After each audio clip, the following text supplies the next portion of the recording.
Hello, and happy Tuesday to all of you in streaming world. I am Manila Chan. That over there is Ted Rall. You are tuned into the Ted Manila Information Show, or the TMI Show for short, where we do bring you way too much information. A lot of TMI, I think, sometimes of our own lives, Ted. And remember, if you guys are looking for a straight-laced button-down show, this ain't it for you. We do allow cursing. We're live usually Monday through Friday at 10 a.m. Eastern. Not yesterday because it was President's Day, and I just want to apologize to the viewers because we told the viewers on Friday, Ted, that we would see them on Monday, forgetting that it was President's Day, and that was the deal I made with you. Was since I was a can I even say on no, I can't say inflammatory things on YouTube in the first 10 minutes, right? Well, you can say inflammatory things. You can't say cursy things. Oh, okay. Well, I'm the N blank ZI word on MLK Day, and I said we got to do the show because there was too much news, and I agreed that we would take the next federal holiday off, and we forgot it was Monday, so it was yesterday. Yeah, I mean, we took Sorry. the next. Yeah, I mean, sorry, it's a bad look for the TMI show. We didn't take MLK Day off, but we took the day that celebrates 47 white guys. Well, no. Actually, 47. Yes, white guys. 46. And a half. Actually, it's fewer than that, right? I think there's only been 38 presidents. That's right. Because like that. Right, multiple terms. Right. Yeah. Mm-hmm. Well, whatever that number is, it's always a 0.5 because remember, Obama is still half white. That's true. So I'm just saying, you can't say it's all white dudes. It was that is very true. Mm-hmm. To be mathematically accurate, even though I don't know the show is completely. We guarantee our strict cohesion with arithmetic norms. We do not guarantee that we won't drop F-bombs in the first 8 minutes, but we do guarantee that. Yeah, we'll try. So normally we're live Monday through Friday at 10 a.m. Eastern. So please, guys, be sure to like and follow the show. We are still trying to grow. We're still in the infancy. So every like, every share, all of that really, really helps. Producer Robbie will be very happy if you share the program. So with that, the main topic today that we're going to talk about is COVID-19. We are 5 years post-pandemic. That's the main topic. We'll get to that after headlines, of course. I think Ted, you and I have, I think, some overlap on how things were done. I think we differ on the vaccine part, obviously. But I think, well, that's personally, right? But I think you and I have overlapping views on the freedom of choice. Oh, you and I definitely both trend towards freedom of choice on most things, right? I think, I mean, really, truly, I mean, look, I would be a libertarian if not for the fact that I feel like it doesn't answer questions like, who puts out fires and who paves roads and stuff like that. It's like, oh, well, the local community will get together and form a co-op. And with I'm our like, buckets if of you ever belonged to a food co-op, ever belonged to a food co-op or ever had a situation like you can't get 4 college kids to all agree to, a schedule for washing the dishes. Yeah, I don't know about that. But I mean, but in terms of, I definitely have a strong affection for libertarianism because generally, as much as possible, I think authorities, the state, everyone should stay out of everybody's business as much as possible. Totally. Stay out of my uterus, stay out of my veins, don't inject things into me. That's typically where I stand. Mm-hmm. But I also appreciate a police force and firefighting force, and sciences, shared sciences, and stuff like that. So that stops me short of being like full-blown libertarian because I do believe we should build roads and fix bridges. I do believe in those things, those social goods. Libertarians say they believe in those things too. They just don't have any answers for them. Well, that's why I say I can't. There's too much of a logical gap between implementation and I get the sentiment, and I agree with mostly the libertarian stance on COVID-19, but when you implement the other stuff, like other social stuff, like you can't You really can't. To be in a civilized society, you really can't just leave society, like just leave everyone be and just you're on your own. Like, Yeah, no, we're social animals. We're communitarian. We have an individual streak, especially here in the United States, but we're more communitarian as a species than we are. right. It's really, we can't. Most people can't live by themselves as much as I would love to, because if you're Myers-Briggs, I'm INTJ, and our kryptonite. I am too. Are you really? So our Yeah. kryptonite is other people. And, basically, because, we like order and we like rationality and reason and calm as much as possible. And like other people, they interfere with those things. Yeah, they make things not chill. Right. And then there's drama, and drama is bad. Yeah. So anyway, but the point is, even someone like me, it's like, there's only so much loneliness. It's not actually, I don't even experience loneliness. I don't either. I didn't. Aloneness. But aloneness and loneliness are not the same thing. They're not the same thing. I like being alone. Yeah, I do a good job with it. I was an only child too, so I don't know how much that had to do with it. I got used to it. I was lonely as a kid. I was always like, why don't I have any brothers or sisters? Oh, but then I started getting cats, and I was like, I'm good.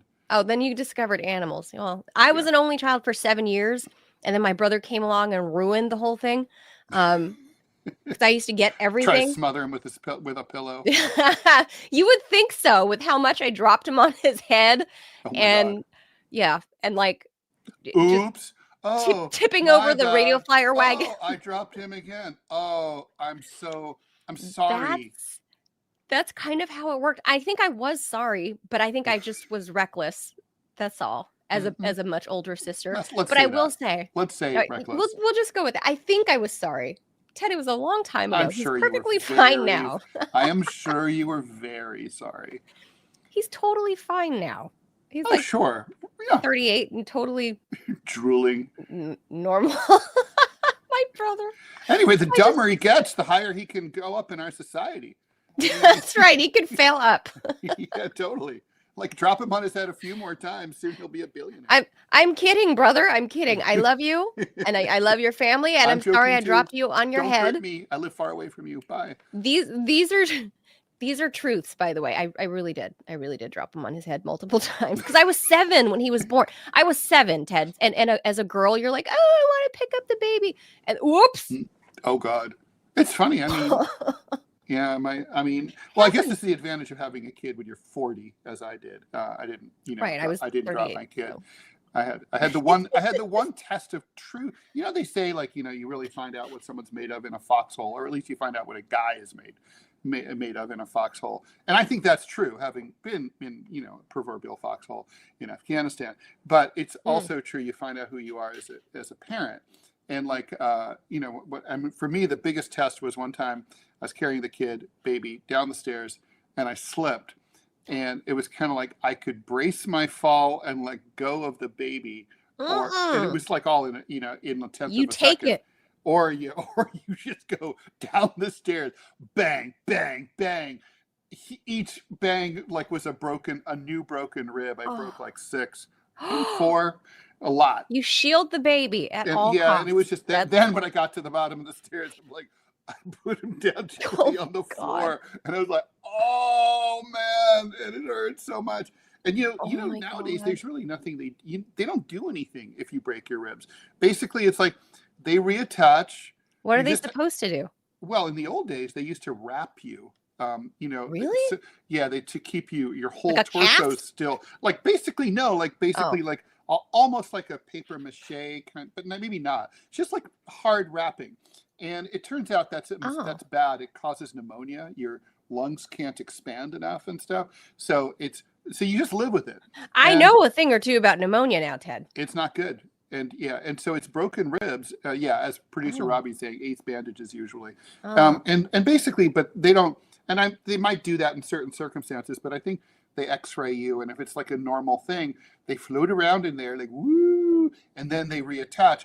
But it hurts. I mean, it's like this, it's not like, brutal. It's just this constant annoying, like weakness. You feel just terrible until it starts to resolve. It's happened to me twice. Oh, I've broken ribs, and oh it my was like, God. I was like, oh, yeah, I've broken my things, but not skeleton's ribs. gonna look crazy someday. All right. With that, let's hop into the headlines. And there will be, And I and the got topic will be this is the 5th anniversary of the 5 years. COVID-19 lockdown pandemic. When the whole I the swear, week the Ted, world stood still, and we will seriously, get into I that. feel like it was yesterday, but I mean, I still remember. That's what I trauma remember everything. is. That's by definition Visceral. what PTSD is when you are frozen. Like, let's say you're like you're a soldier in Iraq and you get blown up by an IED, and you're frozen in that moment from that day forward. That's PTSD, where you think about it Seared. as if it just happened. If the memory starts to fade, then you don't have PTSD. You had the trauma, but you don't have the PTSD. So you're recovering. So that's what defines us. And I think as a country, we have PTSD. It's also forced me to. It's also, I've lost track of the years. I can't believe it has been 5 years. Mm-hmm. Like It was a crazy time. I mean, it's quite a bit of we'll time. get into it. We'll have personal We'll get stories into to it. tell, and There's that's because after God, the there's so headlines. many. There's Stay so tuned. like the headlines. Yeah, the headlines that we're about to cover. Like just geez, Louise. And today, what a day for headlines. So all right, let's There are hop into headlines. that. Okay.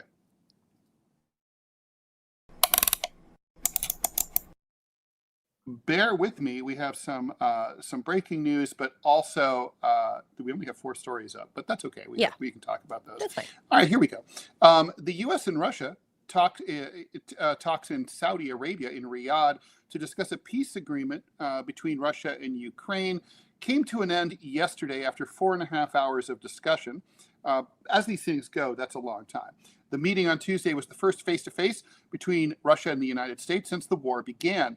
Russian delegates gave their verdicts on how things went yesterday afternoon. Kirill Dmitriev, he's the head of Russia's Sovereign Wealth Fund, told Russian state television Channel 1 that a very positive, constructive dialogue has begun.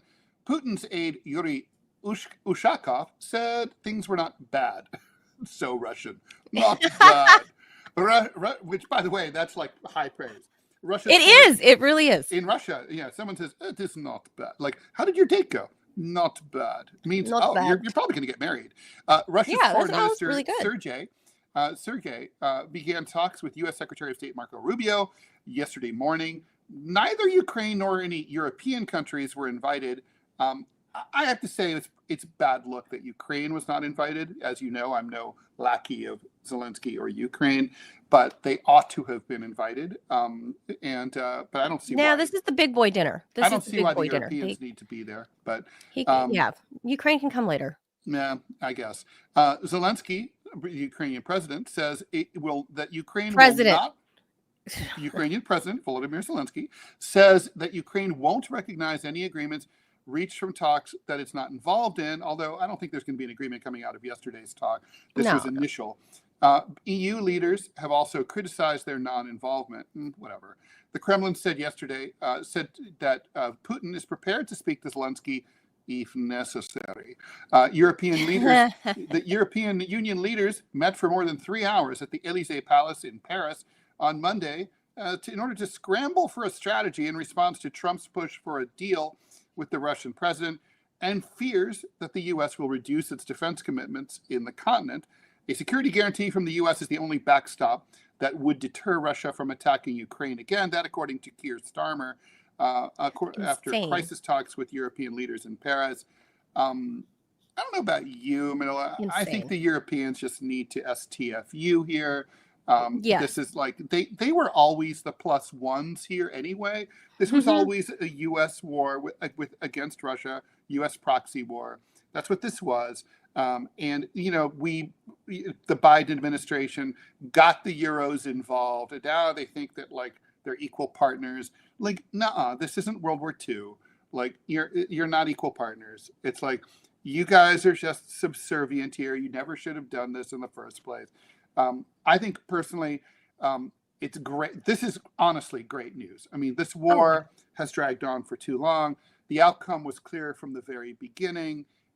It's like we know how this is going to end. the sooner it ends, the better for everyone involved, including and especially the Ukrainians. And Yeah. they've been led astray by a terrible president who fell for a line of crap by a terrible Secretary of State.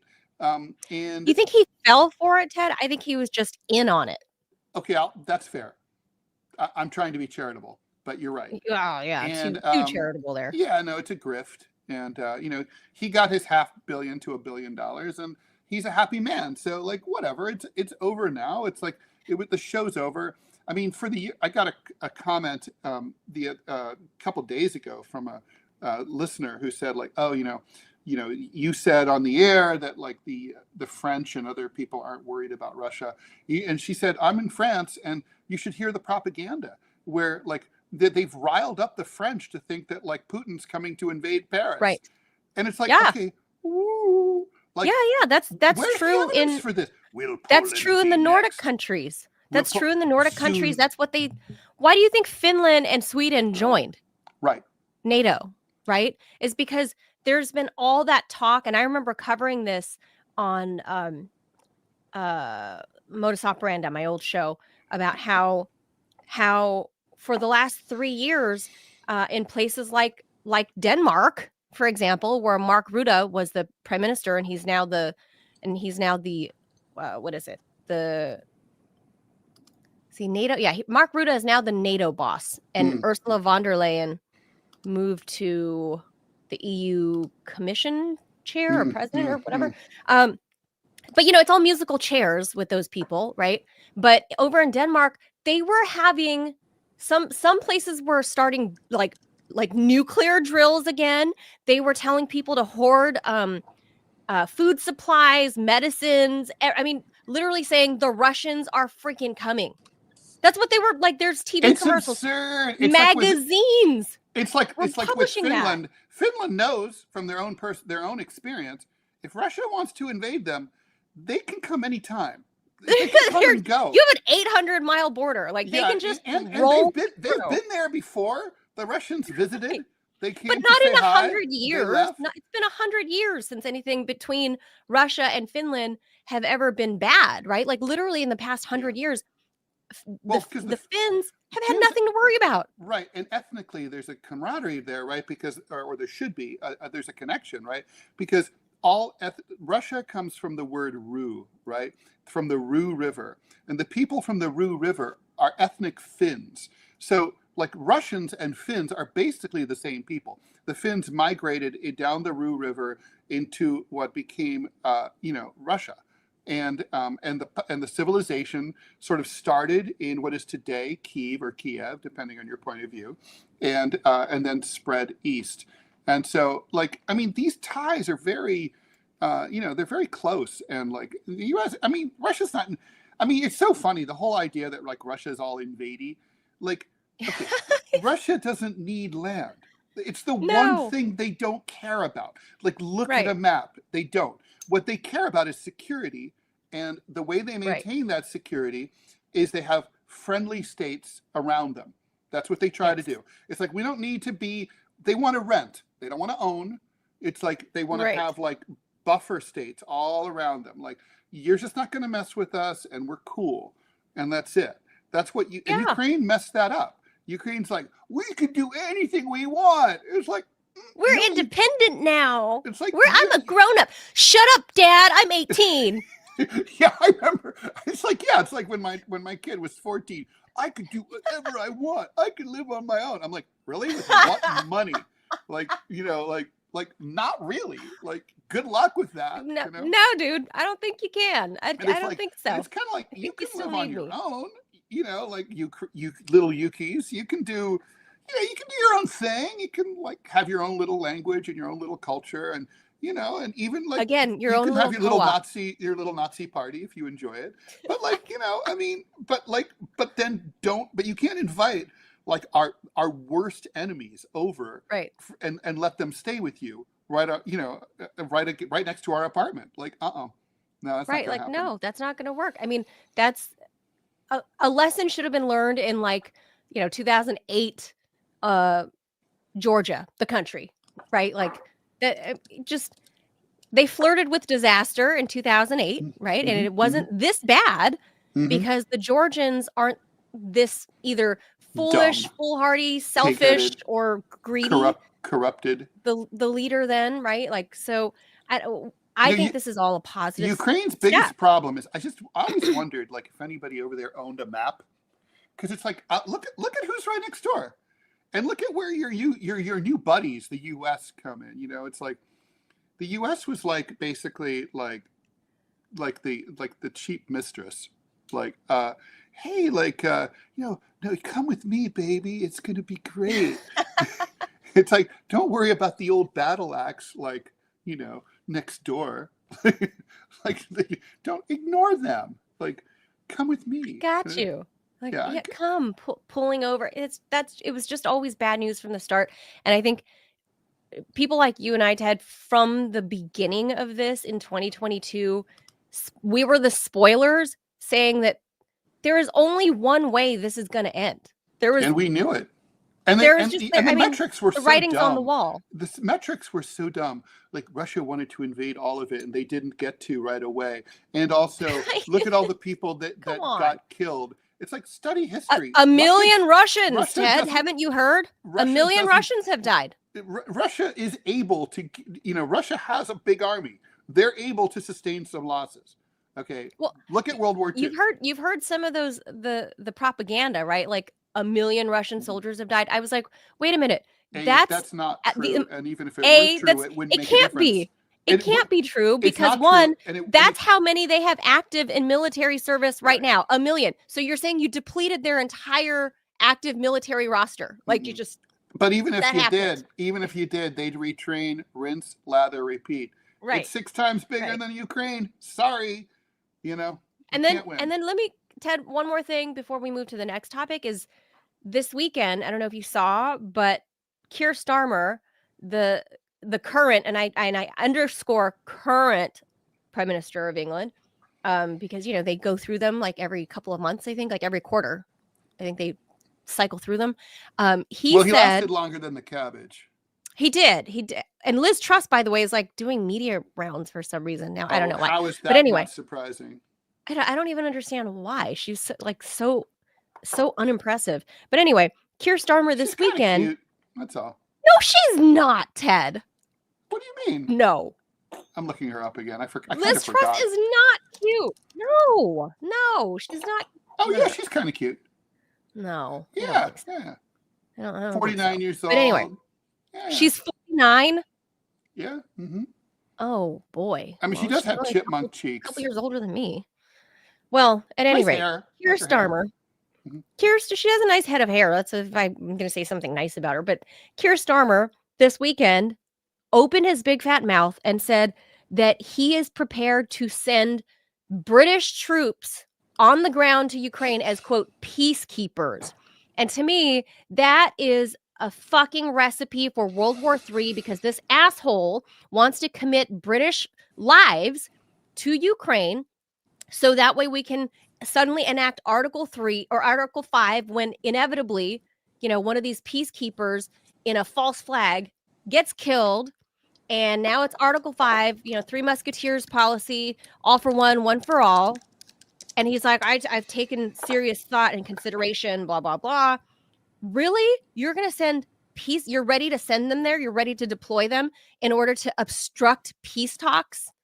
Like, that's okay. Your aim. You just gotta ignore that.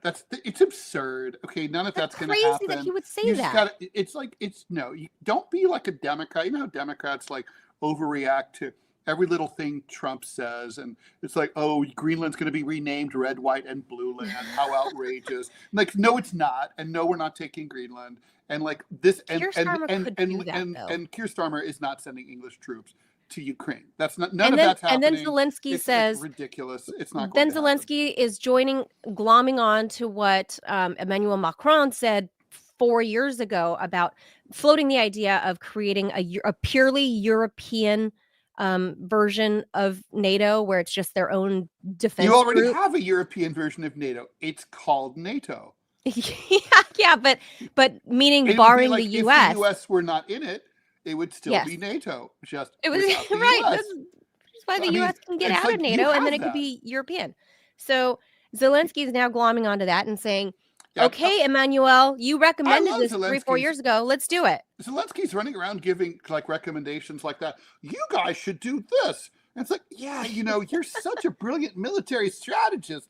Volodymyr, you've done a great job. We're all going to take cues from you. Like, if they all end, I mean, like, let's all lose 22% of our territory. Like, yeah, like we don't need southern France. Like, whatever. We don't need southern England. Whatever. Totally Like, fine. I mean, what is wrong? I mean, like, yeah, who's going to listen to who on earth is listening to Zelensky? I mean, and as for Emmanuel Macron, he's already getting ready to pack his bags because he's going to lose in 2 years, no question. No, I thought he's a lame duck this year or now, this term. I think that's a good question. I think he can run for re-election. No, I think he's a lame duck. Oh, you're right. He's gone. You're right. Yeah, and he's so young. So, well, he'll join the club of like he'll run away with Liz Truss. Ew. Well, I don't know. She's too young for him. 100-year-old wife or whatever. He's looking for someone older than his wife. All right, let's move on. I don't like Emmanuel Macron or his politics, but I do like their love story because it's so French. Oh, because it's so French. Yeah, I find French. it kind of creepy. It's so like Francois Truffaut. Like it is. The teacher fell in love with the teacher. It's so like the town is scandalized. They have to flee. He's like I didn't, but we waited till I was 18 to have sex. Oh, sure, God. you did. Yeah, I'm sure. There's no grooming involved. And when you're 16 and horny and a young boy, you're totally about waiting. All about it. All about it. Francois Truffaut, like remember the 400 Blows? Yeah, Les 400 Coups. Such excellent film. But you're right. It's in the Truffautian sense that yeah. But it's also like like that's just how I feel about those two. I'm like, ugh. Well, I do like their story, and you have to be able to separate those things. All right. Anyway, or maybe you don't. Okay, moving on. A Delta flight attempting to land in Toronto amid strong winds and drifting snow crashed and flipped over on the tarmac Monday afternoon, coming to a rest with its belly up and at least one wing shorn off. I think it was actually both. Despite the crash landing, talk about poorly written, at least one wing shorn off. There's only two. Okay. Despite the crash landing, all 80 people aboard Flight 4819 were evacuated. Video shows black smoke billowing out of the plane, passengers walking out of the front and rear doors in the snow as the firefighters hosed it down. 18 people were injured. 3 people were critical, including a child. The others who were injured were taken to hospitals with minor to moderate injuries. 22 of the passengers were Canadians, aka future American citizens in our 51st state.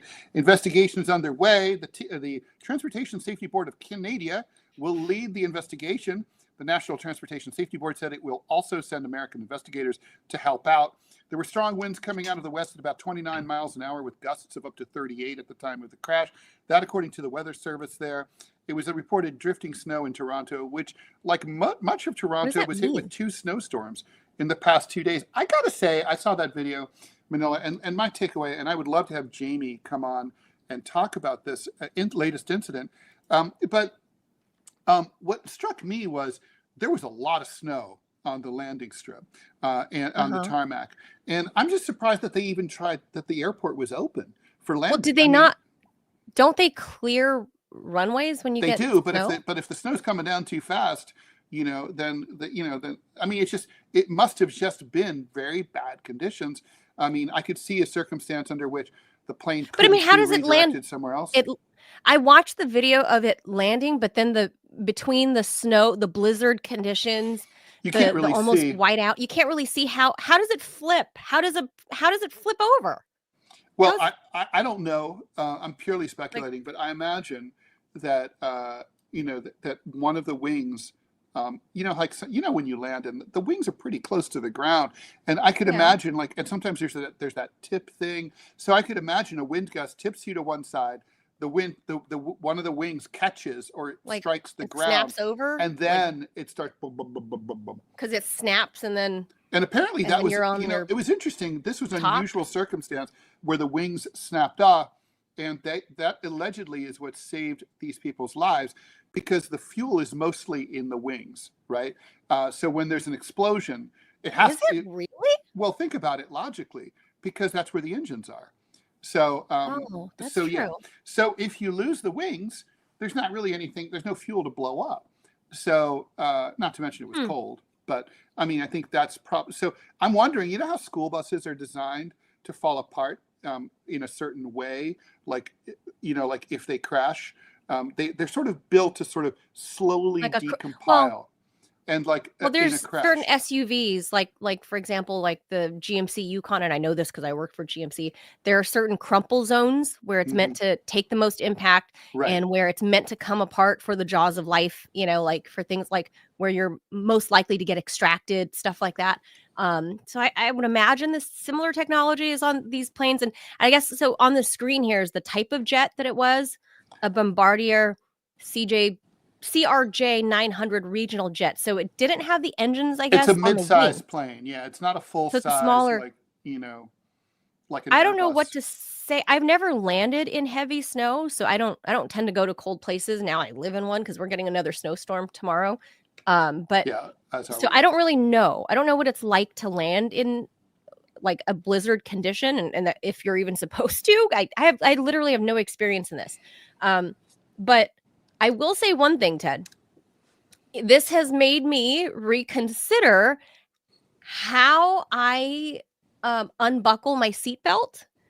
Usually, as soon as we hit the tarmac, as soon as I know that the plane has landed, I'm one of those people that I just can't wait because I That's hate a being really restricted. bad life choice, Manila. Yeah. I know. So now it's like, oh, this is why you should keep the seatbelt on until you're ready to disembark. Like, absolutely.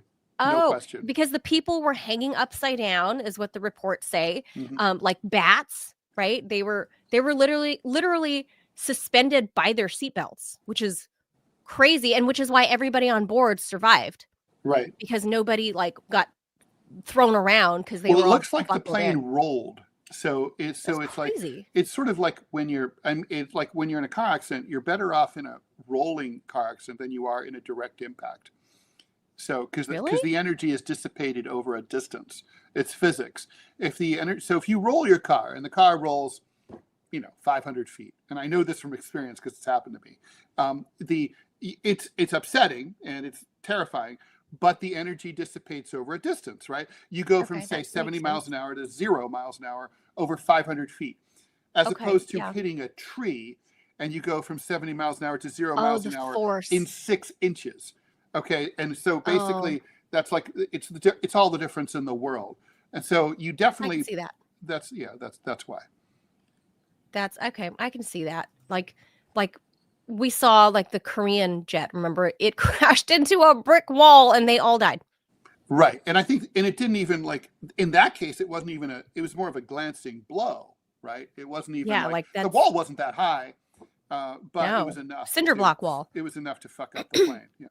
Yeah, but this is incredible given how much aviation news has been going on. I don't think that airport ought to have been open if they had that much snow. Have you ever been to Pearson? I've been to Toronto. Yeah, I've flown to Toronto. Yeah, the Pearson airport. I've been there a couple of times, and obviously not in this kind of weather.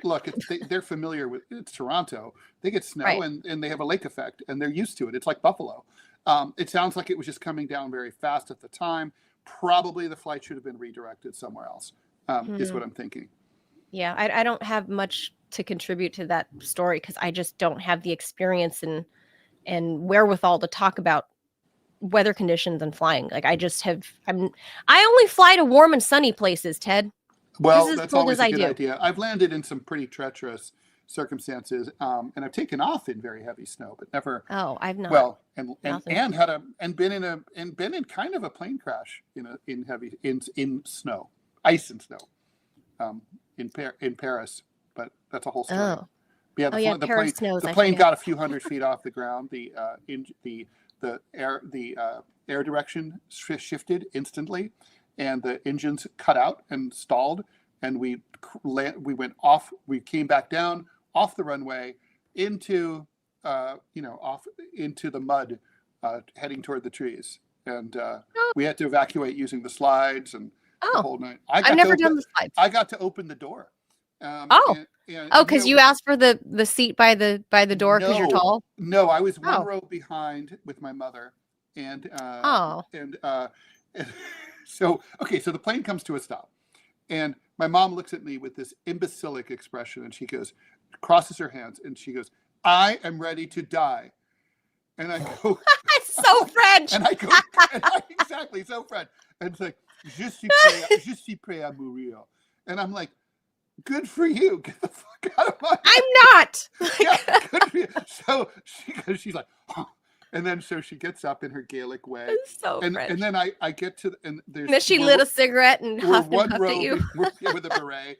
And I'm one row behind the emergency exit, and there's this guy who's like as old as Joe Biden, like sitting next to the door, again looking at me with an imbecilic expression. And like, what do we do? And I'm like, dude, this is the INTJ thing. The INTJ could instantly assess a situation and know what needs to be done, while everyone else seems like they're moving in slow motion, right? Yes. And so I look at him and I'm like, hey, old timer, are you going to open the door or get the fuck out of the way?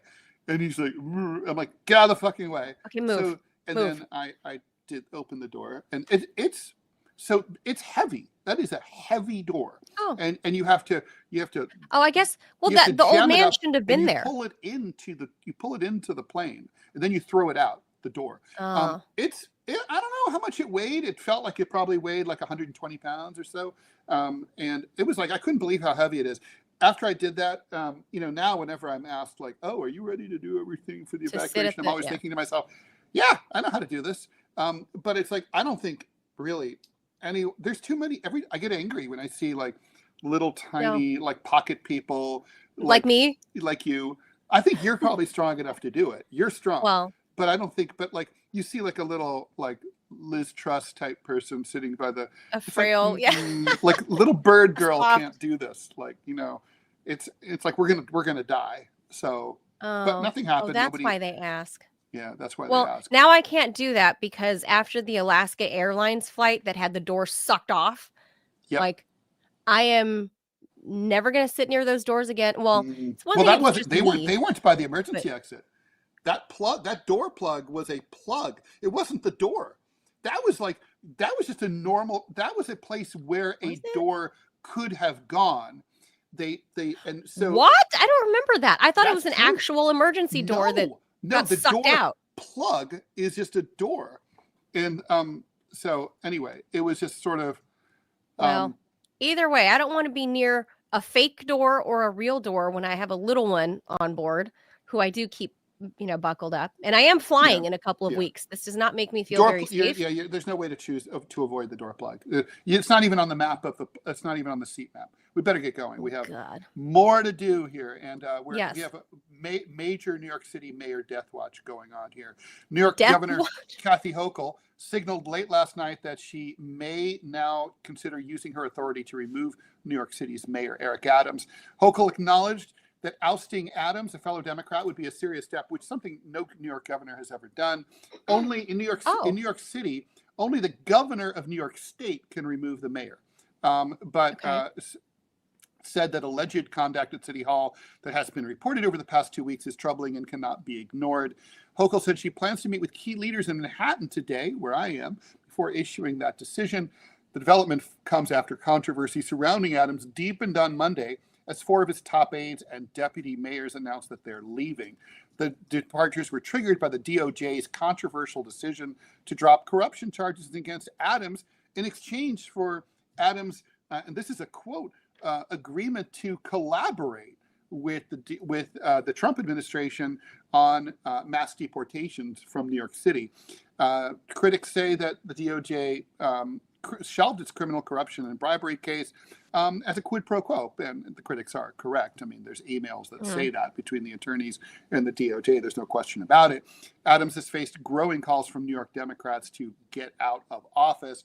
And then now some breaking news, a federal judge has now ordered Eric Adams, his attorneys, and DOJ prosecutors to appear in court right now in order to explain Immediately? Right now. Yeah, their asses are like heading down there right now to explain the DOJ's request to dismiss criminal corruption charges against Adams.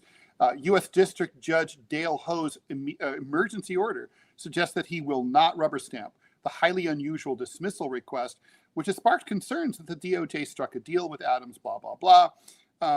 Top DOJ lawyers on Friday asked Ho to toss the case after 7 prosecutors, including the acting U.S. attorney for Manhattan, resigned rather than comply with an order to file that request. So we've had like 11 top-level, high-level resignations over this fiasco. So basically, now I'm Facebook friends with Ron Kuby, the famous defense attorney. He says that there's no way ultimately for a judge to order a prosecution. A judge can find out what's going on and he can express discontent about it, but there's really no way he can say, well, you DOJ have to order a you have to get a new prosecutor to take care of this and go after Adams. What he can do is put the heat on. This is political. This is not a legal act. What's going on? Judge Ho is about to express most likely his discontent, and this is going to feed into the media firestorm and make Adams and put Hochul and Adams on the hot seat even more. Hochul doesn't want to get rid of Adams. Hochul is a You don't think so? She's a Democrat in name only. She's an upstate conservative Democrat. And she was picked because, in order to bear in mind, right, Andrew Cuomo was the governor at the time. She was lieutenant governor before he stepped down, and Lieutenant Governor Hochul for diddling his workers and for ass grabbing. And she was, and Hochul was meant to balance the ticket to get the conservative upstate vote. Now, bear in mind, Andrew Cuomo's not that liberal himself, but she's conservative compared to him. So this is. Well, there's a lot to say about him on our main topic on COVID. So anyway, I think, I've been saying this for a while. Look, I was wrong. I said there was no way Adams was going to make it to Labor Day. Then I said there was no way he was making it to New Year's. And I guess now I'm going to say he's not going to make it to St. Patrick's Day. But I do think, if he survives this, it's going to be a miracle. It's already amazing he's gotten this far. His approval rating is basically up there with like cockroaches here in New York City. So, rats have a better rating than he does.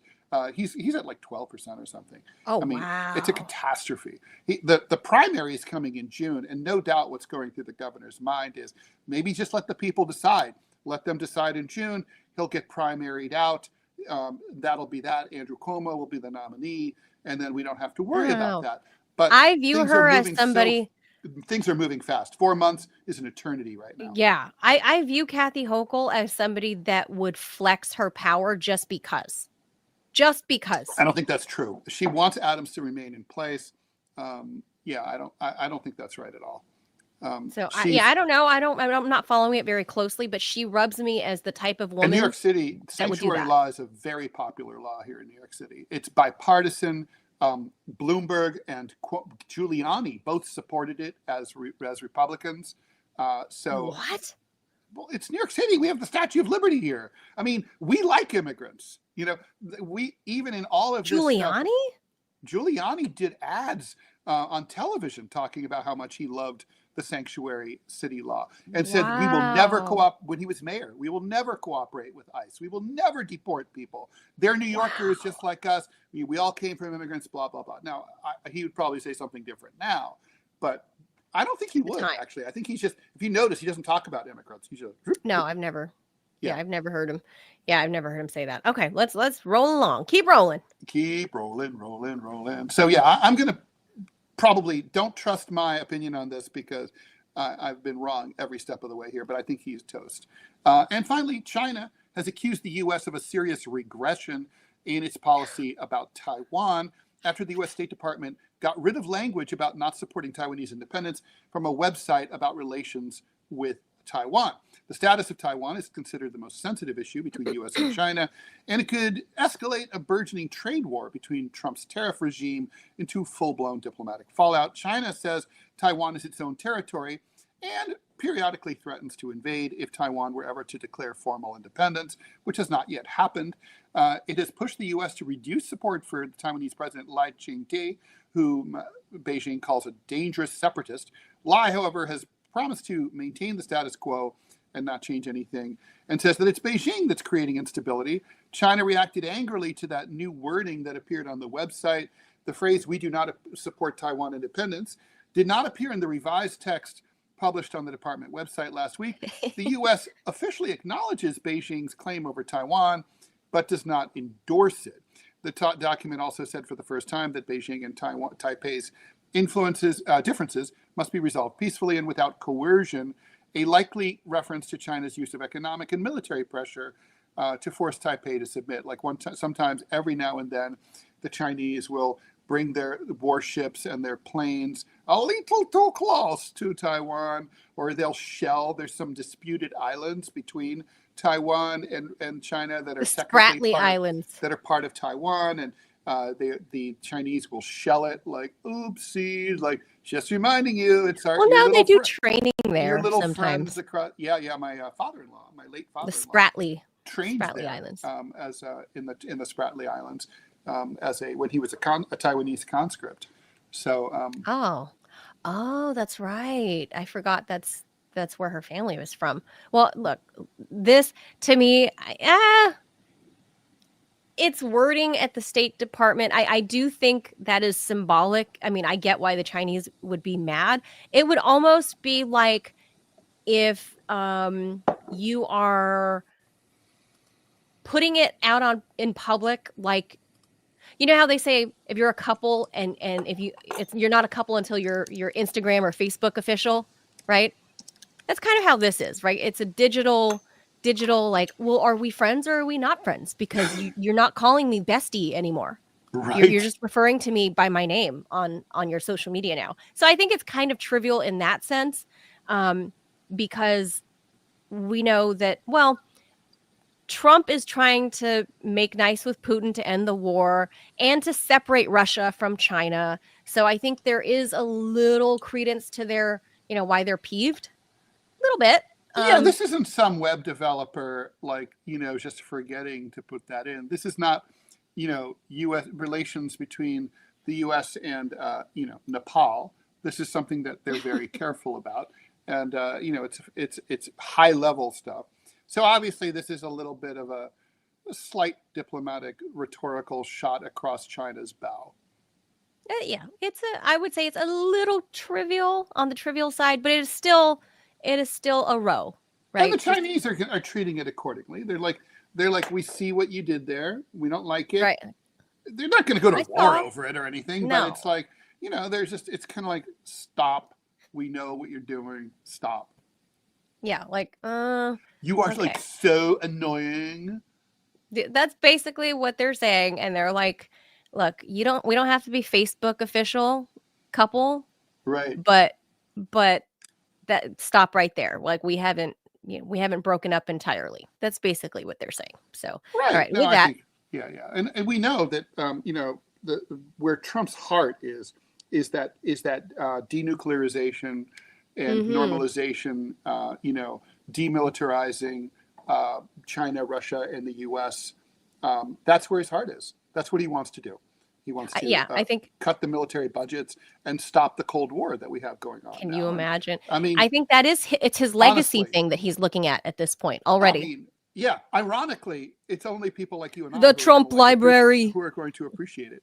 Yeah, the Trump library. The Trump library is going to be the best library. It's gonna have that one book. It's gonna be so good. The one book he's ever read, and that was The Art of the Deal. Exactly. He had to. I don't know if he even read it. He certainly didn't write it. Yeah, I think the guy just kept interviewing him for it. And he famously wrote about that. Like after Trump became president, he's like, well, he's like, he's like, I made that all that stuff up. It's like just from. It's like, all right, whatever. But I think, it's just from being around Trump and that he was able to glean how Trump would talk and how Trump would give advice about making deals and whatever, right? So, Mm. I think this is another Trump mode of deal making. Mm-hmm. What he wants from China, we already know. I think he's looking at 5 years from now when he's out of office, and he's like, okay, my presidential library, my legacy, I want to be known as the guy that brokered the biggest nuclear deal on earth ever to have happened. Biggest deal, nuclear. Well, I saved the world. Good for him. I mean, hey, Oh, sure. you want to be on like I know you're getting rid of coins, but if you want to be on a new coin or a bill or something, you want to you know what? I will contribute to a Trump statue. Yes. If he slashes the military budget by 50%, like he mentioned. I know. And about it. Denuclearize the world. Like, amazing. Yeah. But he'd also have to denuclearize Israel. Well, Israel. Yeah, I mean, that's interesting, right? Israel is without a doubt the most dangerous nuclear power. I used to always think of Pakistan as being the most dangerous nuclear power, but they were dangerous. Yeah, but well, not maybe anymore. Not now. Israel is more than surpassed. It's terrifying to me that they are. Yeah, we'll talk about that anyway. Yeah, so that's another time. All right. Let's switch to the topic. Yes. After you do the talking points, I have to play us a video because we have to start with a laugh, Ted. Okay. All right. Because COVID, if you can't laugh about it, you're just going to cry about people that died. What can you laugh about? Well, come on, Ted.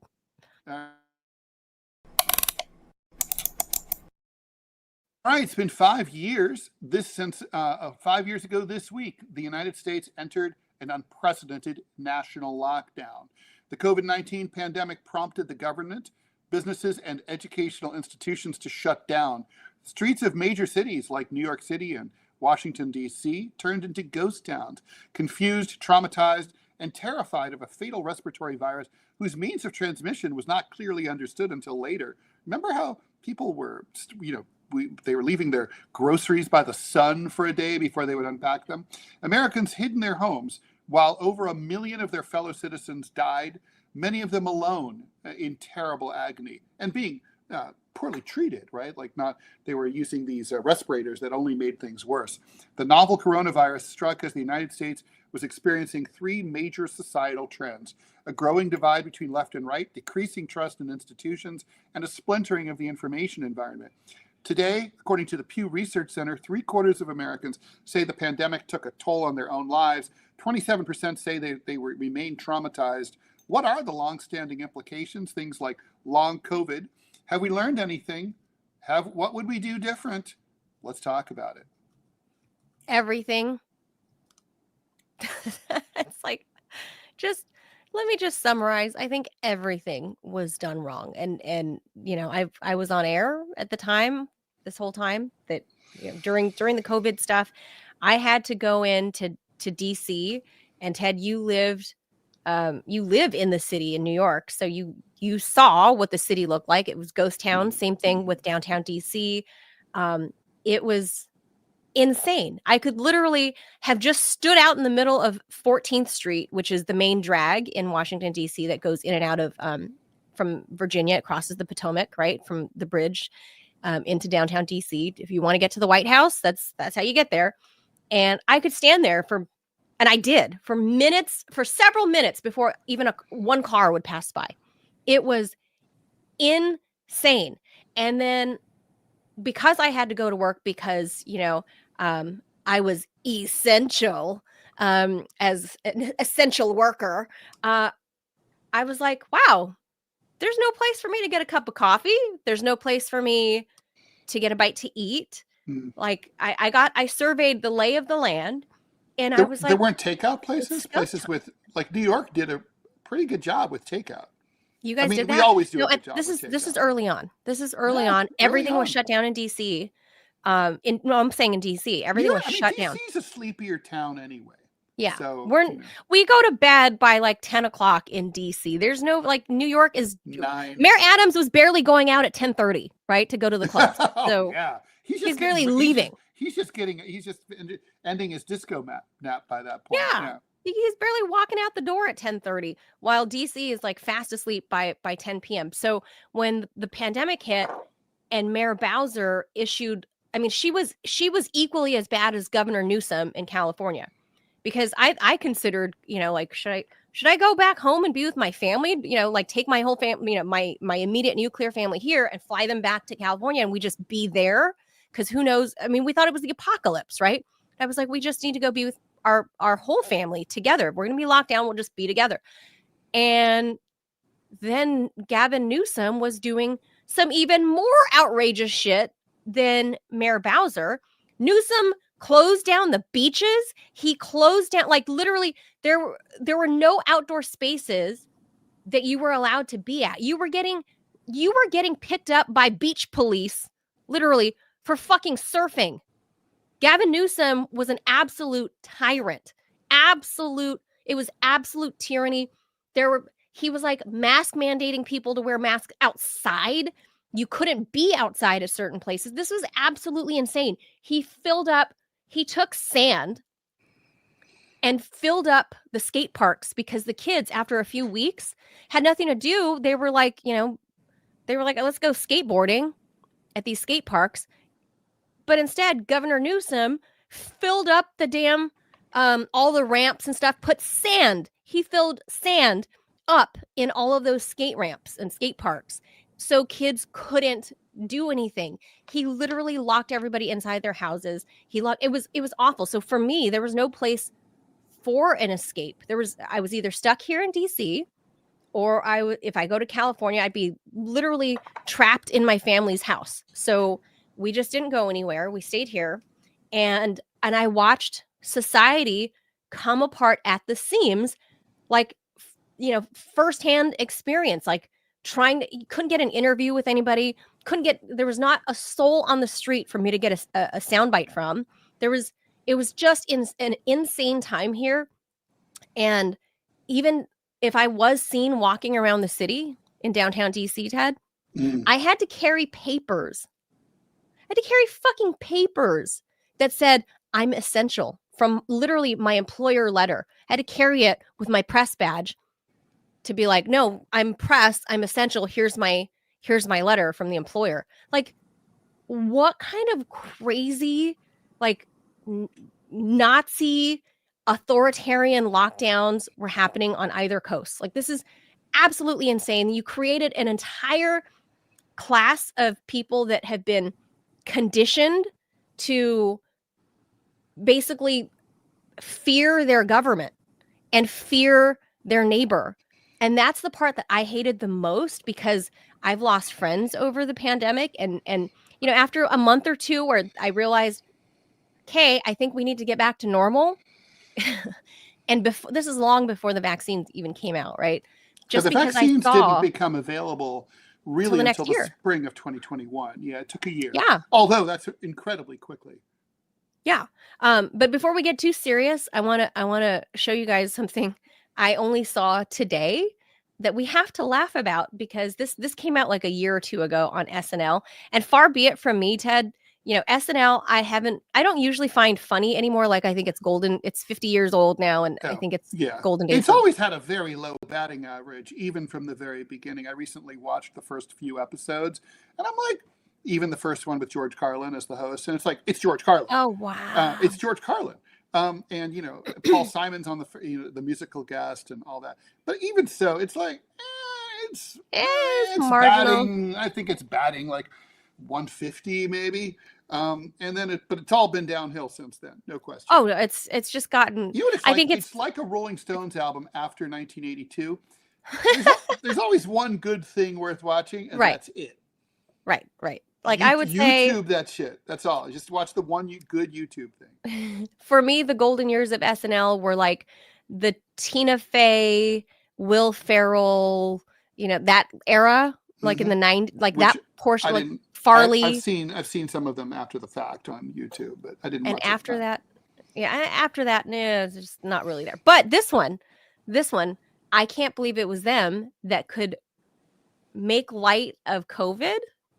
And let's see. And it worked. I laughed. And really quite awesome, because so when it started, I got to tell you, um, I so I'm a loner. I'm a cartoonist. I work at home. It was just me and my son, and he was in school, so I'm used to being alone, and like I like it. And I remember when this all started, I called up friend of the show Scott Stantis, my co-host on the DMZ America podcast, and I'm like, this is going to be hard for Americans, and we're like, not for us. Like, it's like, welcome to our world. Like, it's like that social isolation. Like, that's my life. That's what I do, right? I draw and I write all day long, and that's it. So, but it is true. It is kind of like it's a vacay. And yeah, you're showing footage of like near Times Square. That's crazy. I was in. I decided. I'm a counterintuitive person. When COVID started, so here's what happened with me, right? My mother died February 7th of 2020. And after, several years of struggling against Alzheimer's and dementia. And she took a bad fall, and the last year was pure hell. I had to go to Ohio. I was in Ohio for her memorial service when the country shut down. And all the flights out of Ohio were getting canceled. Boom, boom, boom, boom. Ended up getting the last flight out of Cincinnati, Covington, Kentucky, as the whole country was shutting down. And anyway, by the time I got back here, I was living in Eastern Long Island. At that time, I'd been trying to sell my house. I called up my broker. I'm like, our house is now worth twice as much. And she's like, what do you mean? No one's going to want to like move now. I'm like, are you kidding me? Everyone's going to want to leave New York City and get the hell out. And like, they're going to want to buy my house. And this house that nobody wanted to see, nobody was interested in, like nobody would come and visit it. They were giving lowball offers. Suddenly, people are writing these personal, heartfelt notes like, I love your house so much. I want to live there. Someone Facebook messaged me saying like, oh my God. like, dude, you don't understand. I have to have your house. I don't even need to see it. I'll pay cash, like $800 bills. The person offered to pay in. I'm like, why do you have, let's just say, close to $1 million in cash? Well, I won't ask that question. But anyway, the point is, fine. Yeah, never ask a man about his business, Ted. Yeah, whatever, Zelensky. And so anyway, the thing is, it was just it was crazy. But I was like, at that time, I'm like, oh my God, I saw the whole potential. I was like, oh, I can sell my house. And I could move to a neighborhood in New York City that I could never afford normally because the rents were plummeting because everyone's leaving. Was it? So I got this apartment for like a third of what the rent should have been, maybe half. Wow. And they were desperate. They threw in 2 free months rent for the first year. They were like, just come. I move in. There's the doorman across the street's like, wait, you're moving in? He goes, everyone else is leaving.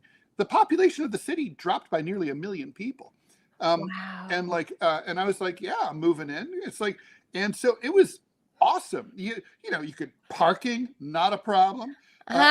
We drove all over the city, my son and I. We parked legally in Times Square. It looked like that, legally, like just parked the car, like we're like we're in Fort Wayne, Indiana.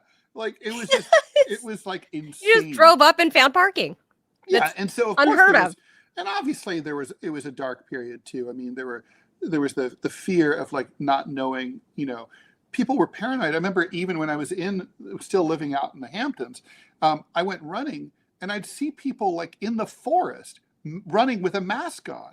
And I would be like, but okay, you're 350 feet away from me and there's a wind or by the ocean. They're like, and I was like, okay, we didn't know everything at the time about how it was spread.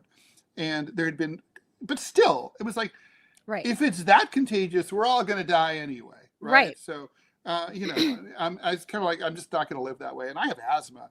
So the masks were brutal. And, we were told all that stuff about, like, remember the homemade masks, like that people were making? Those didn't work. And businesses were born from that. Yeah. Good for them. Good for them. I still have my Ramones mask. I was like, oh, that's cool. I'm going to have a punk rock mask. Yeah. These are going to be strange little items that are going to be Yes. if anything's left in 100 years, these will be funny collectibles. All of those neck gaiters, none of that shit Yeah. worked, No. right? Or look at all the restaurants when they finally did in the DMV Metro, when they finally allowed indoor or not indoor, but just the dining rooms of restaurants to be open, or their patios or whatever.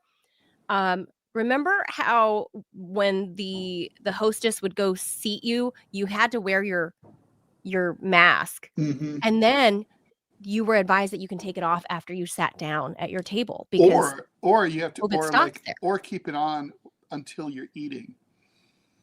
But of course, the sophistry of that is, think about that. So let's stipulate that the masks was working perfectly. You have a great N95, which nobody did, and even people who had them didn't know how to wear them properly.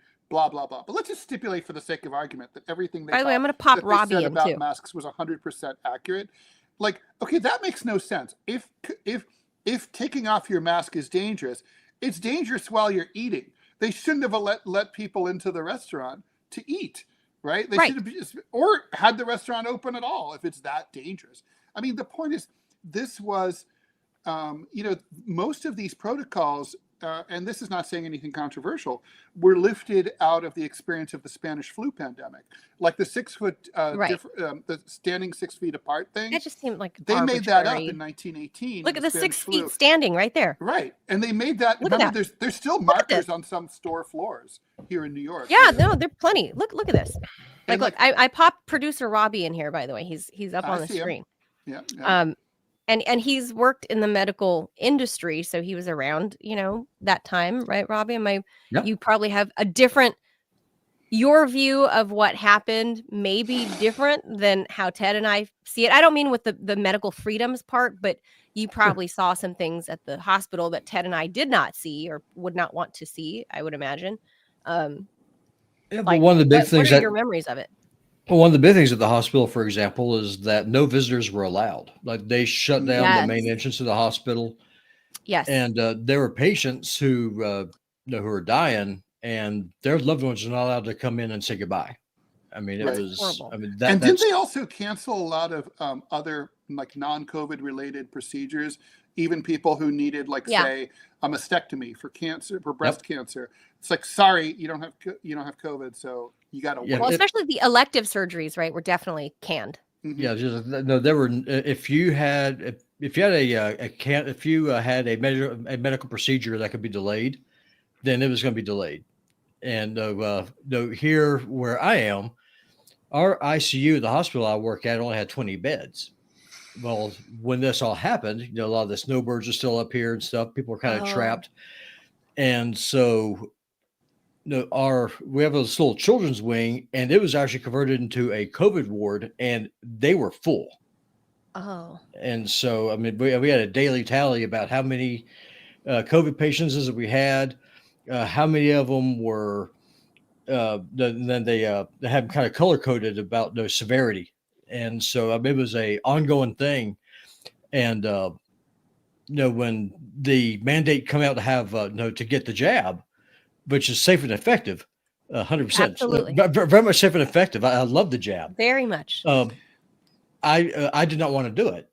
And as people who watch the show know, I'm not an anti-vaxxer, but right. I am a Christian. Some of the vaccines that were used, they involve those stem cells and things. And morally, I oppose that.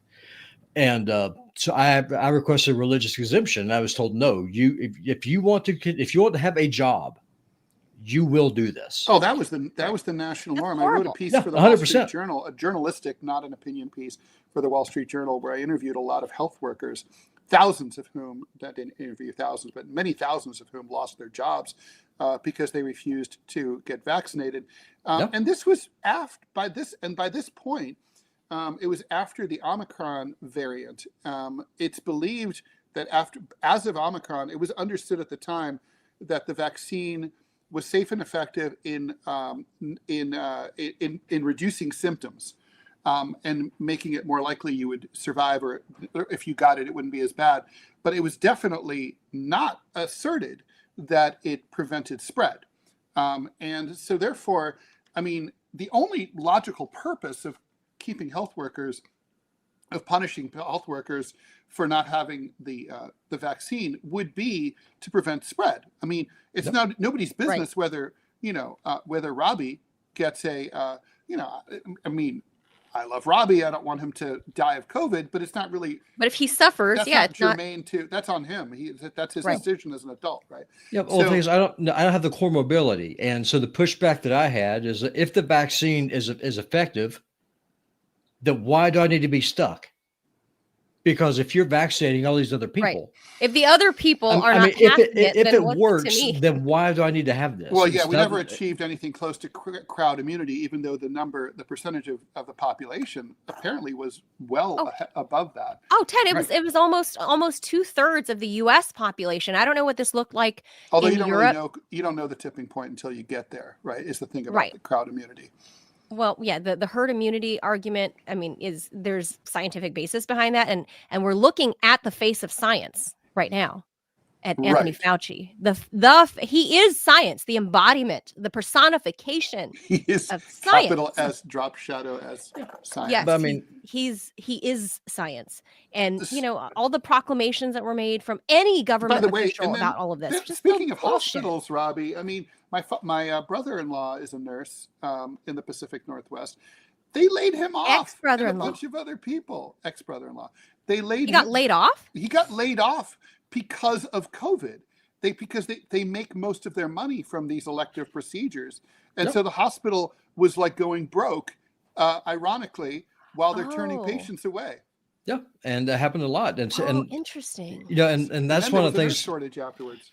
No, that's one of the things I really want to talk to. Well, y'all remember when we had the conversation with Caleb? I was asking kind of that conversation about communism. Can you tell the state no? And this is a situation where, in a supposed republic, the state acted with in a very authoritarian mean, saying you will do this, you will comply, or you will be crushed. And that's, I mean, how you're talking about libertarianism earlier. I mean, I have a very big libertarian bend. It's not the government's business to tell me what medication I have to take. Right. I mean, look, here's what I think. My take on this has always been, look, I was very enthusiastically vaccinated. Yes. To say the least, right? I mean, I even wrote a piece in the Wall Street Journal about it. I was interviewed on CNN. But you have for the mobility. It makes sense. Yeah. I mean, that's for you, right. it 100% makes sense. And I suffer from respiratory issues. I've almost died from swine flu. I've had pneumonia a bunch of times. So that was my decision to make as an adult, and I made it. And I couldn't wait for the vaccine to come out, and I rushed out to get it. I traveled far to get it. So I'm not. So I was very pleased about it at the time. But that said, even at the time, I've always believed that it's kind of like, if the government should not have ordered anyone to. There should have been no vaccine mandates. It's like the government should have made it a free society. The American Right. people should have been convinced to do what the government suggested. The government Right. should have had a public information campaign. They should have done whatever they needed to through outreach, through the media, to convince the American people, to convince enough of them to do this. And if they couldn't, another way to look at it is, let's just say they couldn't get enough people to do it, and let's just say we all die because they can't. Well, then, that's Darwinism, right? Then our society's not meant to go on. A government that can't talk to its people and is just ruling by fear, and look, there's no greater fear than telling someone you're going to lose your job and you won't be able to pay your rent anymore. So they're not really governing, right? They're not effective. Even a fascist or a communist society has to convince its people. Otherwise, It's not going to rule forever. I mean, as y'all know, I'm a right winger. That's not a surprise. Trump lost me on 2 issues. I will never vote for that man. I do not support him. I oppose everything, almost everything he's doing, the exception of deportations. Good on you on that one. The rest of it, screw you. When he got started getting on board with the red flag laws, and when he came out and said, "You'll take the guns first, and then you'll do due process second." Sorry, you're not a freaking king. You don't get the right to take something away from me without convicting me of a crime.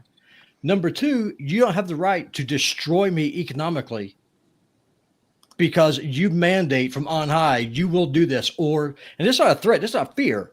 It's like, I will crush you. Right. There's let's put nothing it small this way. government about that. Let's just say for the sake of argument that, we're like the president and two advisors here. And like, we know for a hardcore fact that this disease is going to, kill millions and millions of people unless we rein it in. And we know that we've got to get vaccines into arms, and we do not have enough time to convince everyone through PR announcements with Michael J. Fox, right? So how do we, there is a workaround here. You could say like, okay, so you're a public health worker. It's too dangerous to have, Robbie in the hospital, but we can pay Robbie to stay home.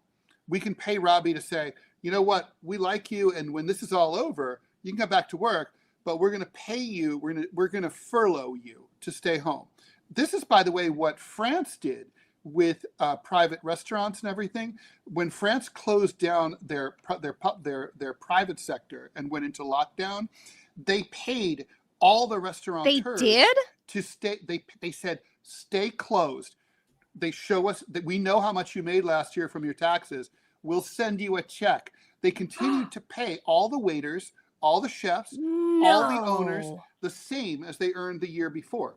And that's why when things started to reopen a year or two later, the French economy was able to they just turned a button. And no kidding. As opposed to here in the United States, think about the long-term repercussions.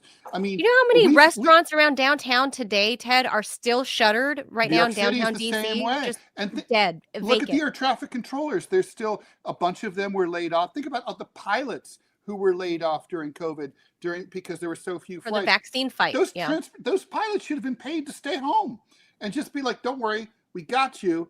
But this is not that's just it. Forever. The gajillions of dollars that the airlines make, that their C-level executives make, right? Money hand over fist, rather than furlough the pilots, they cut them loose, and as well as they got involved. Every company got involved into this vaccine fight and trying to force their workers into it, or else you get laid off or fired. I mean, we saw the DOD cut tens of thousands of soldiers that did not want the vaccine. Right. And President Trump has just brought them back on and given them back pay. And if they want, if they, based on their service time, some of them could remain out. I'd like them to do something similar with all the nurses and other people. Right. I think that's the right move to do.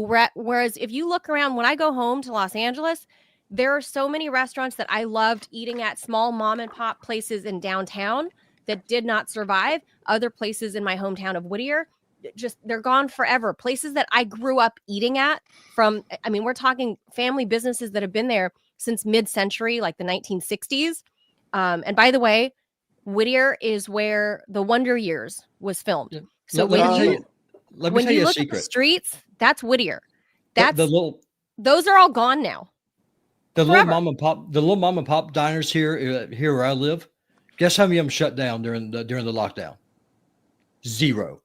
Really? Every one of them, they put up the Gadsden flag out front. They said, "Don't tread on me." Every single one of them. I mean, they put those little yellow flags. Really? They told the sheriff, they said, "We fucking dare you to come shut us down. We will shoot you." No kidding. That's it's Montana. And the F-bomb was deliberate. I mean, that's what they said. Is like, if you want to shut us down, if you want to crush us economically, then by God, come and take it. Yeah, in Ohio. And that's what they meant. Okay. Everything was on the down low in Ohio. I spent a lot of time there because that was the year my mom died, and I had to take care of her selling her house and going back and forth by car to get possessions that I wanted to keep and stuff. And so for example, that was when remember you couldn't get a haircut. All the barbershops were closed and all the hair salons were closed. So a friend, I learned to cut hair because of that. A friend hooked me up with a hair easy, and it was like hair. Is that like the Flowbee? Like a speakeasy, but it was hair. So it was like it was a hair salon. And I was told to go in through the delivery entrance and, give a certain secret knock. And then inside, there's it was like a party going on. It was just like, we're going to do what we want. We're Ohioans.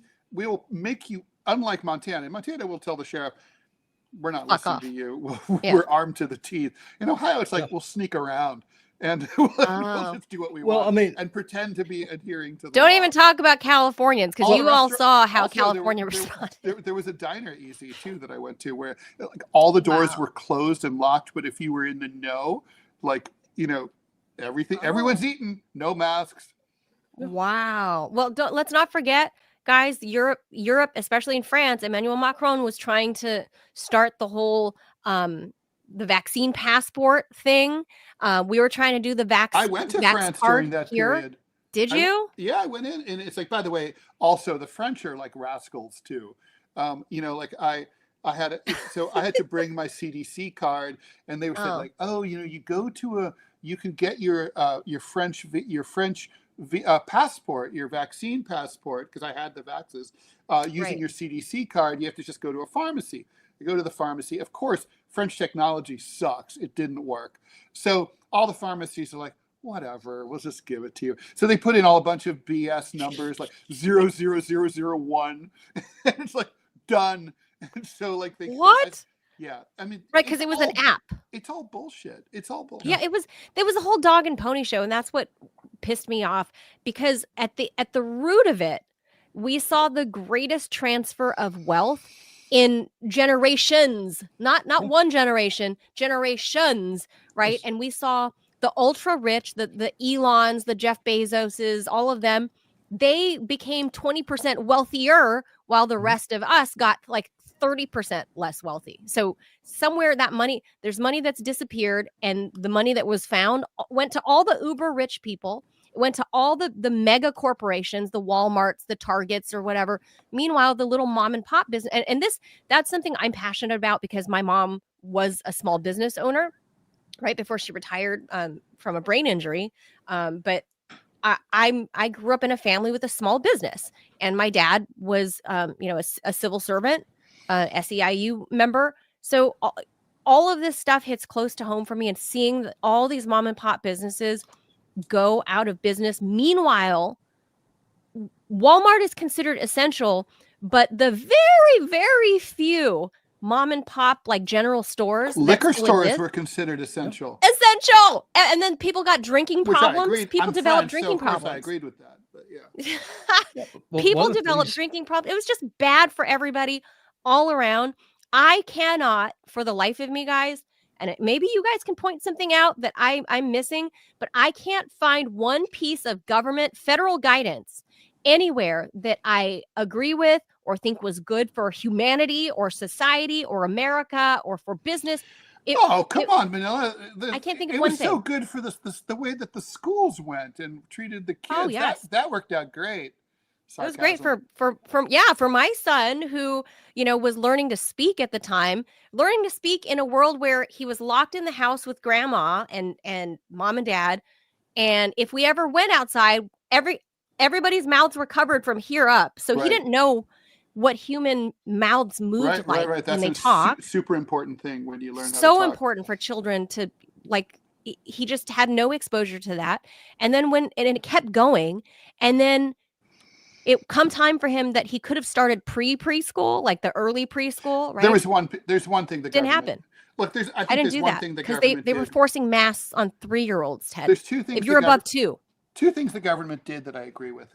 Number one, Operation Warp Speed, moving very quickly to eliminate, to reduce government regulations as much as possible, to speed up research on that. Sure. I think that was a good idea. Also, the PPP program, even though there was a lot of waste and fraud, the point is, and I don't care about that. I think the point is the entire economy would have tanked worse than it did. They just dropped a lot of money into the economy. There were a lot of people who were able to pay off old credit card debts that they never would have been able to pay off. They were earning more money under COVID staying at home than they ever did before. It was one of the first opportunities for working class and poor people to get serious checks from the federal government, like $600 a week. That was really good. I mean, that was one of the biggest acts of welfare that benefited millions of Americans in a huge way. It's a good prequel. It shows what like a universal basic income, or even what Elon calls a universal high income, could look like. So I think those were the two, I would say, the two things they did right. And I would agree with you about the rest of it. The lockdown, the school closures, the vax mandate. The Pew Research thing. Look at the poll that the study that they conducted, and right? Like it's Dr. Fauci and his criminal. let's just say his personal conflicts of interest, to put it lightly. Jeez, to put it lightly. Yeah, like, those were really unfortunate. Yeah. It's not that I don't care about the origins. It's not even that. The focus of what we're talking about is where the US is 5 years later, and more broadly, like the Western world, because we did have examples of other countries that didn't lock down. Was it the Swiss? Or was it the Dutch? Switzerland didn't shut down? Sweden. But now here's the thing. Sweden and Montana are very similar in that they're very large places with a very small population. Yeah, no, I was laughing my butt off. You're talking about how cold it is down there. It's like, you don't know what the hell cold is. All right, let's just go get that out there. You don't have a freaking clue. I mean, here, it's really interesting because listening to you and Ted talk about the experiences that y'all had with COVID versus what we had here. There's no one wearing masks here. Matter of fact, I mean, if you wore a mask, they would not let you go into a business. Take it off, come in so we see your face. Because you're a bank robber. Yeah. That's how it was in central Pennsylvania. When I would stop on my way to my mom's, I'd stop at, it's Pennsylvania. It's redneck territory. And I was big guys with giant beards, ZZ Top, looking dudes. And you'd go in there and it's like, they'd be like, son, take that off. And I'd be like, thank God. Because I hated the masks. Well, it wasn't so much you're worried about you being robbed. Montana has a low crime rate because people here are armed. Right. So that's just a fact. But number two, though, it shows, are you going to bend the knee and are you going to comply with some plutocrat who's 2,000 miles away, who's controlling your life, or are you going to stand on your own 2 feet like a man? That was the attitude here in Montana. Although, let's face it. Look, objectively, the government could have been correct. I mean, look, here's the benefit of hindsight.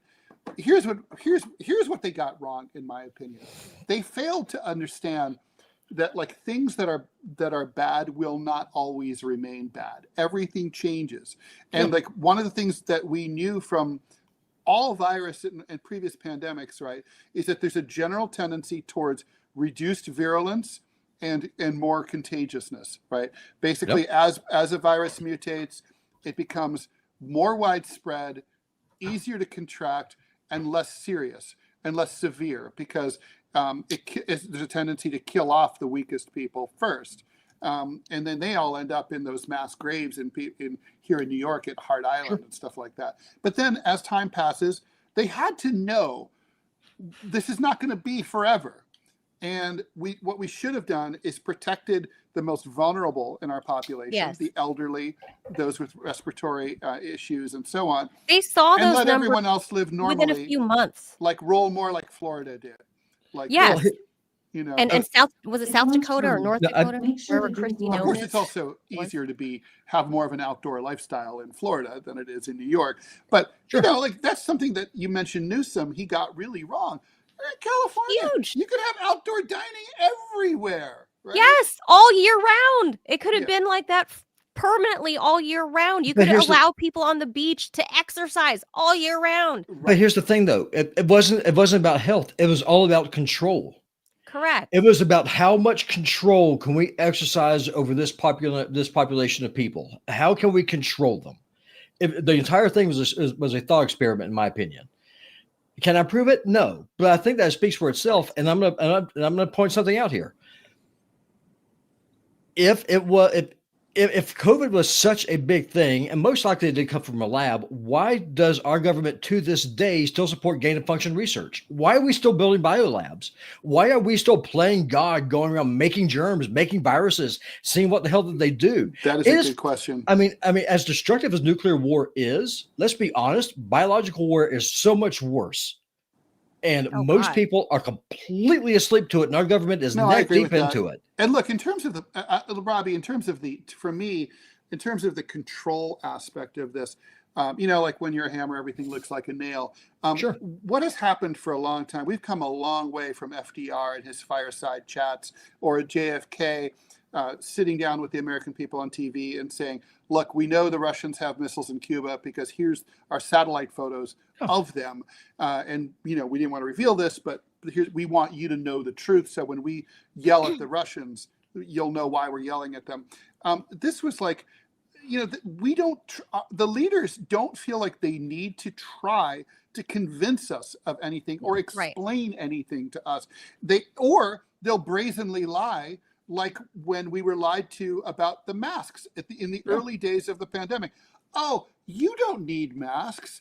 You don't need those. They don't do anything. Oh, did we say you don't need them? Yeah, actually, you have Like to this wear guy. them. Yeah, like when this guy told us that. And it was kind of like, you knew that wasn't true. And it's like, well, they said, well, we were trying to get everybody to just not buy them online so that there'd be more for emergency responders. So you know what? Fucking say so. Right? Like, just be transparent. Go on television and say, this country unfortunately failed to prepare. We don't have civil defense warehouses full of N95 masks, which we ought to have had years before the pandemic. Then they should have said, we don't have enough. As a patriot, we are asking you as patriotic Americans not to hoard. Do not, and we will, if you are not like a first responder, just be straight Amazon up with will us. not ship these to you. If you don't have some kind of card that you can show that like you need these, we're going to ramp up production, talk to the Chinese, try to get theirs. And then, we're going to work on it. But in the meantime, stay home, stay safe, let the first responders have the N95 masks. Maybe it wouldn't have worked, but that's how they would have treated us like adults. And and even Fauci has admitted that he and the government lost a lot of credibility from that fiasco. Yeah, no shit. Well, look, here's from the Pew Research polling. It says, most say COVID-19 drove the U.S. apart. No duh. 72% of people across all political spectrums agree. So 2/3 of the country believe it tore people apart. I think it laid to bear a lot of the country's vulnerabilities, as you just pointed out, Ted. We are not planned well. My friends can't believe that I had friends who were anti-vax. They were like, "You have friends who are vaccinated?" Like if I had said like they're racist and hate black people, they wouldn't have hated them as much. I know. I was one of those people. I mean, like I couldn't believe that I had to fight tooth and nail between some of the, not all, but some of the managers at RT America at the time.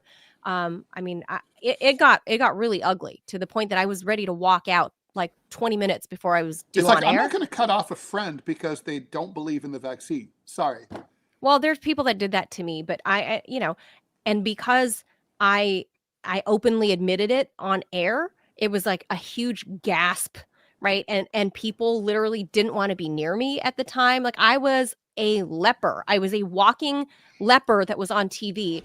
And it was just like I said, I'm still pissed about this. I have not let it go 5 years later because there's never been a mea culpa. And you look at this whole thing here. I mean, that's the bullshit. The government, there's no mea culpa from Trump, no mea culpa from the doctors, fucking Fauci. I'm worried that we would do the same exact thing again. I've heard a little bit of conversation relative to bird flu, not that it appears to be anything similar. Oh, are we going to have to do another lockdown? I'm like, the lockdown failed. It didn't fucking The lockdown work. was a social experiment. It wasn't based on anything scientific. It was based on a theoretical thing that some grad students came up with, like, oh, like maybe you could stop a pandemic with a lockdown. There's no evidence. No scientific, follow the science. There's no scientific evidence that a lockdown would have helped in any way. Sweden did great. Sweden fared very well. They kept going on as normal, and their death tolls didn't obviously eclipse, a sparse population averages. Makes a difference with disease spread, right? I mean, sure, like New York City was ground zero because we have the highest population density in the country. It's a density issue, number one. But then when you go and look at like the racial patterns, it's a more homogenous race, right? Like Mhm. of people in Sweden. Let's not beat around the bush there, right? America is a mishmash of a whole bunch of things, mostly white, but still we have a bigger mishmash of any people that mark other versus what you would find in Sweden, right? And here's the thing. I have the number here highlighted between like Latinos and Blacks, obviously had the highest in death toll, right? It was a disproportionate number of the darker the minority, the higher death tolls that they had. Well, of But course, there's But I also, mean, also, of course, that also has there's a a lot to do with different diet. minority conversation has there. they tend to be poorer. They have Right. less medical Less care. access. Yeah, Yes. less Less access. access. And Less- the And there are unhealthy other health food. conditions. for all Yes. sorts of things. Yeah. All sorts of things. So it says right here, like from Pew, right? Here's how among like ethnic groups and age groups, like among adults 25 and older who have no education beyond high school, more women left the labor force during the pandemic than men. Mhm. Yes. And at multiple points during the pandemic, working mothers with children under age 12 were more likely than working fathers in this category to say it was difficult to handle work and childcare responsibilities. Absolutely. So basically COVID discriminated against women. Who else does COVID discriminate against? About half of Hispanic adults, 49%, said in March 2021 that they or someone in their household lost a job or have taken pay cuts because of the pandemic. Okay, so COVID hates Latinos. And now the pandemic also hit Black and Hispanic communities disproportionately hard in terms of mortality rates in the first year of the outbreak. Black Americans remain much more likely than their white counterparts to say that COVID-19 remains a major threat to the health of the US population today. So, okay, so COVID hates women and mothers, hates Latinos, and hates Black people. That's this very, special, miraculous COVID-19 bug that keeps changing and changing and changing, and no matter how many vaccines any of these people get, I mean, you can't we didn't because of warp speed. That was the problem too, though, Ted, was that things weren't tested properly. And that's the whole thing of why RFK Jr. was arguing, that we were pitching the vaccine wrong, and now you've discredited thanks Anthony Fauci, you've now discredited the whole of American healthcare infrastructure. Now, and science, people don't trust us anymore. Thank you for calling yourself the science, right? The science god, Anthony Fauci. It's just ruined the faith and trust of any institution, and it has leached over to other sections in American society. And then you add in Trump being who Trump is, and he's back for a second term. I don't think the fracturing is going to get patched back. I think American society, we've crossed the Rubicon. I don't know that we're actually going to get along again after COVID and after Trump and Biden. It's those two, the back to back, the fact that Yeah, they were we're back living to in back. different realities. I mean, this is that Yeah. famous quote from former, from Pat Moynihan, who famously said, "You're entitled to your own opinion, but not your own facts." Well, apparently that's changed, and we all have our own facts now, and that's the problem. I mean, I've said this for years. In France, for example, people don't disagree about the facts. Like, for example, there are people who don't think that climate change, France should prioritize climate change, but those people don't believe it's not happening or that it's not caused by human beings. Everybody agrees it's occurring. There's no disputing the facts. And, I think once a society loses that, and you're no longer able to agree on what's actually Alternative happening. facts. Well, now once you can't agree on what's true and what's not true, well, there's no way to even begin debating a way towards a solution, because you can't even agree that there's a problem. Right? Well, there is no, to your point, how you're talking about how you lost friends or because you were friends with people who didn't like the jab. Me and my wife, we're going to a different church, the one we're going to now. Long story short, because I know we're way over on time.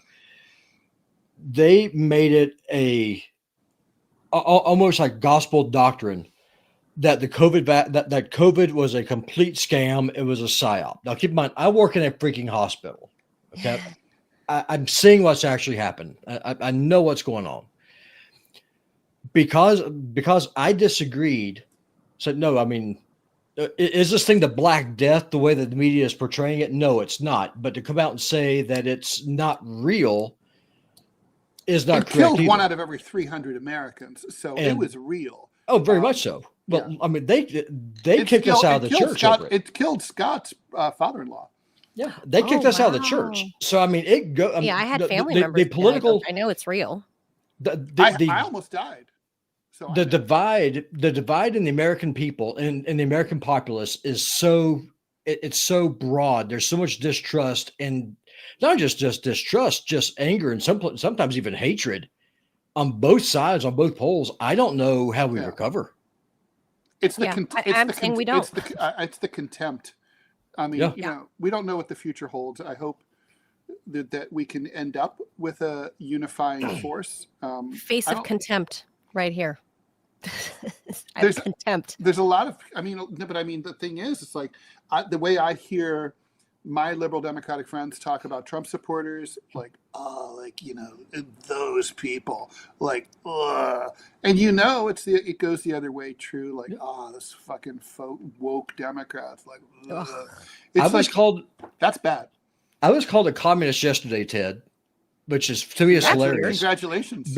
Thank you, because I posted a video from Red Note, and I asked a very simple question on Facebook. It's like, why is it that China, who our country says is backwards and dangerous, why they have high-speed rails and no homelessness, and you're able to go for like $30 from the equivalent of where I am in the Flathead Valley to Chicago for $40. True. On a high-speed train that's not going to derail. Why can we not have these things? And I was called a communist for that question. It's like, that's not an argument. You're showing that you're ignorant, that you're a moron, but that's not an argument. That doesn't make me a communist because I want. You're just asking a question. That makes you an idiot. Oh, well, I guess it means you're asking about our national spending priorities. That's all. Of course. And so it's just like, so to me, it just seems like China exported their homelessness problem to them, and then we gave them our infrastructure. Is that what you're trying to say? I mean, it doesn't make any sense. That's just trade-off. That's just dumb. Yeah. But yeah, this is, so obviously there's a million layers to this COVID onion that we just don't have the time for. And the fact that we've gone so long, I think the fact that we've gone so long is part of the, we haven't talked about this. We haven't put it to rest. I think we should wrap it up now, but it's like, we are still traumatized. In the very early days of the pandemic, there was an interview. It really bugs me because I have not been able to figure out who it was who was the subject of this interview, because I'd love to play it here for us. But this historian was interviewed in the early days on NPR, I think it was, and they asked. She was a historian who had studied the Spanish flu pandemic, and she was asked, why is it that we haven't, as students of history, we haven't really talked much about the Spanish flu pandemic. It's an obscure chapter in history, in high school's history class. Kids don't learn about it. Maybe it's a mention. Blink and you'll miss it, right? And it's like, and she said, well, the American people were really deeply traumatized by the Spanish flu pandemic, and it wasn't because of the virus. It's because they didn't like the way that they themselves acted and felt during the pandemic. And once it was over, they just put it behind them and got into the roaring 20s and did the flapper thing and started doing the jitterbug and playing jazz records really loud and drinking and violating the prohibition statute. And that was it. Like, they were like, we're kicking the dust of this virus off our feet. Fuck it, we're never looking back. And she said that's why. And people they didn't write about it. They didn't write memoirs about it. They just lived the rest of their lives and died, and that was it. And I think we're seeing a little bit of that now. People are really just like, they don't want to think about it. But the problem is, we haven't learned much from it. I'm really worried that we would do something similar in 5 or 10 or 15 or 100 years if we had the same problem. Yeah. Absolutely. We're bound to repeat it. We don't learn. But I want to know why we're still doing gain of function research. To me, that's just absolutely insane. Well, find us, producer Robbie, find us an expert to talk about that. Yeah. I don't know anybody that does. I mean, I would so love there to has to be a understand that. scientific reason, right? I mean, Well, and also, as Victoria Nuland did confirm, those gain of function research labs are also in Ukraine. Don't forget. That's circling us right back to the very first topic, Ukraine. And we do these labs in China. We do these labs in Ukraine. We do like wherever we can put them to try out various, ethnic populations. okay, so what I'm getting from just a quick Google search is that it's risky, of course, as you point out, Robbie. Very true. But basically, the theory behind it is that it helps scientists game out potential future threats. Of course, by possibly causing future threats. Yeah. Yes. It's good to have a cure for the disease that you unleash, right? It would, the way things would mutate unnaturally. They tinker with it to see how, if it mutates in an unnatural progression, how does that make any sense? That means if you don't fuck with it, it won't mutate that way. That's the whole point.